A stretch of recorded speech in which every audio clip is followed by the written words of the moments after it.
প্রতিটা দিন সকালবেলা শুরু হয় একরকমভাবে, একই নিয়ম বাঁধা রুটিন। আজকে কেন যেন আর মানতে ইচ্ছে হলো না, তাই আজকে ইচ্ছে করেই অন্য একটা রুটিন ক্রিয়েট করলাম। সরি, রুটিন বলা যায় না, আজকে একটা ভিন্ন রকম একটা দিন রেডি করছি। সকালবেলা উঠেই আমি খুব ভালোভাবে শাওয়ার নিয়ে মেডিটেশনটা করে তারপর নিজেকে আজকে সাজতে বসিয়ে গেলাম। প্রথমে হাতের ওই চুড়িগুলো আমার একটু ভালো লাগছিল না, বেশ বড় লাগছিল। তারপর আমি এই চিকন ছোট চুড়িগুলো পরে নিলাম। আর দেখো আজকে কি সুন্দর করে সেজেছি, সেটা শুধুমাত্র নিজের জন্যই।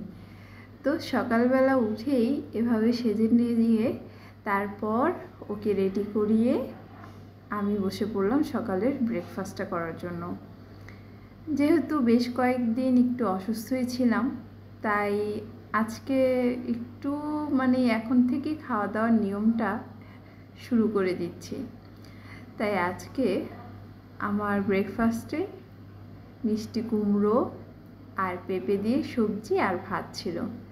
তারপর চলে আসলাম ঘরের কাজে।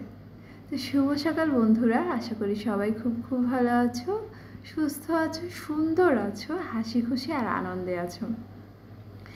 একটা কথা কি জানো, নিজে অসুস্থ থাকলে না ঘরটাও অসুস্থ মনে হয়। ওকে দেখার যত্ন করার কেউ থাকে না, বলা যায় সংসারটাই পুরোটাই অসুস্থ হয়ে যায়। এই কয়দিন যাবৎ অসুস্থ থাকাতে আমার সব কিছু এলোমেলো হয়ে আছে এবং নিজে এত খারাপ লাগছিল যে কখন সুস্থ হব, কখন একটা সাধারণ জীবনে ফিরে আসতে পারবো, সেই চেষ্টাই করছিলাম এবং উপরওয়ালার কাছে সেই দোয়াটাই করছিলাম। তারপর আজকে যেই একটু ভালো লাগতে শুরু করলো, ভাবলাম সকালবেলা শাওয়ারটা নিলে আরও হয়তো ভালো লাগবে। সত্যিই তাই, যা বলা সেই কাজ। তারপর নিজের যত্ন নেওয়াতে আজকেও দ্রুত করে সকালে ব্রেকফাস্টটাও সেরে নিলাম। তারপর বসে পড়লাম ঘরের কাজে। আর খুবই অল্প সময়ে আমার রান্না ঘরের কাজ শেষ। দেখতেই পাচ্ছ 11:15 বাজে, আমার দুপুরে রান্না বান্না সব কাজ শেষ। আর এখন নিজের জন্য 1 কাপ চা আর বিস্কুট। তো তোমাদেরকে একটা খুব সুন্দর জিনিস দেখাতে নিয়ে যাচ্ছি, এই যে বারান্দা আর আমার এই ছোট্ট বাগানটা। হ্যাঁ, এখন এটাতে আমি বাগান বলবো, কারণ এখানে আমার এখন অনেক গাছ, এই যেমন নতুন সদস্যরা এসেছে আর এই যে ধনেপাতারা, অনেক কিছুই এখন এখানে অ্যারেঞ্জ করে দিয়েছে। দেখো কি সুন্দর ঝিরিঝিরি বৃষ্টি হচ্ছে। সত্যি এরকম একটা ওয়েদারে 1 কাপ র চা হলে মন্দ হয় না, তাই সেটাই করে নিলাম।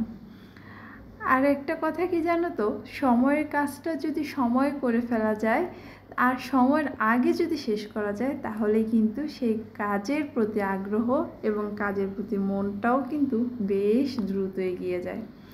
তা আজকে যখন নিজেকে একদম পরিপাটি করে সকালবেলা তারপর কাজে নেমেছিলাম, তখন মনে হচ্ছিল না, নিজেকে আমি অল্প কিছু হলেও একটু সময় দেই এবং নিজে ফিটফাট থাকি। তো চলো রান্নার পার্টটা তোমাদেরকে দেখাই। যেহেতু রান্নাগুলো আগেই সেরে ফেলেছিলাম, বাঙালির ভাত আর ডাল বসিয়ে দিলে কিন্তু আর কোনো চিন্তা থাকে না। আর আমার সবচাইতে প্রিয় বন্ধু, দেখতে পারছো, আমার সুখে অসুখে, বিনোদনে, ভালো লাগায়, কষ্টে সব সময় সে হাজির। এবং যখন আমি এই শ্যুটটা করছিলাম, তখন ওকে যে আমি বলছি কথাগুলো, ও শুনেও প্রত্যেকটা কথার জবাব দিচ্ছে। আর তারপর আমি ওই ভয়েসটা অফ রেখে তারপর আমি ভয়েস ওভারটা দিচ্ছি।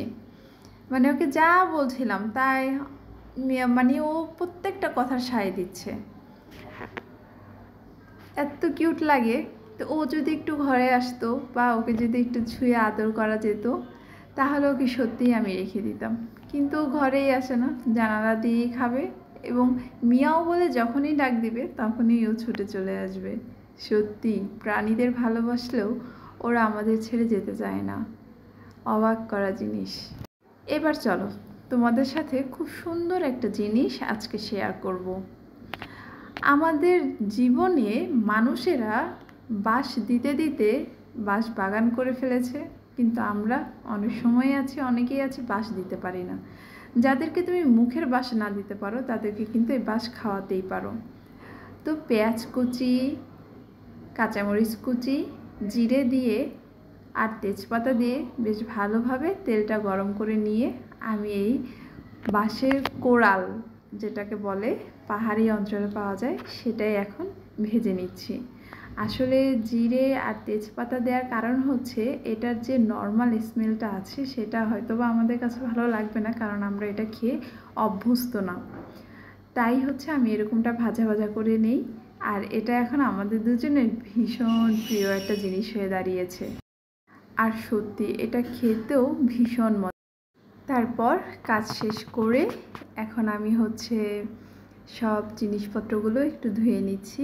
যেটা হচ্ছে রান্নাঘর, মেয়েদের হচ্ছে রান্নাঘরটা যদি ফিটফাট থাকে তাহলে মনে হয় না আর কোনো কিছু দরকার হয়। এবং আজকে খুবই সাধারণ রান্নাই করেছিলাম।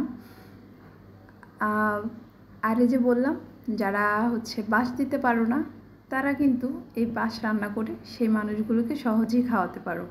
আর লাল লাল করে ভাজাটার কারণ হচ্ছে এই মানুষগুলোর প্রতি যতটা জেদ আছে সব জেদগুলো এই বাঁশের উপর ছাড়লাম। মানে তাদের নাম নিবে আর তোমার সব জেদগুলো এই বাঁশের উপর ঝেড়ে দিবে, তাহলে দেখবে একদম মনটা ঠান্ডা হয়ে গেছে। হ্যাঁ, রান্নাঘরটা কিন্তু সুন্দর করে পরিষ্কার পরিচ্ছন্ন না থাকলে রান্না করার মুডটাই আসে না। আর এই কয়েকদিন যতটাই অসুস্থ ছিলাম না কেন চেষ্টা করেছি অল্প কিছু হলেও প্রয়োজনীয় জিনিসগুলো ক্লিন রাখার, না হলে যতটুকু সিক আছি তার চাইতে আরও বেশি সিক হয়ে যাব।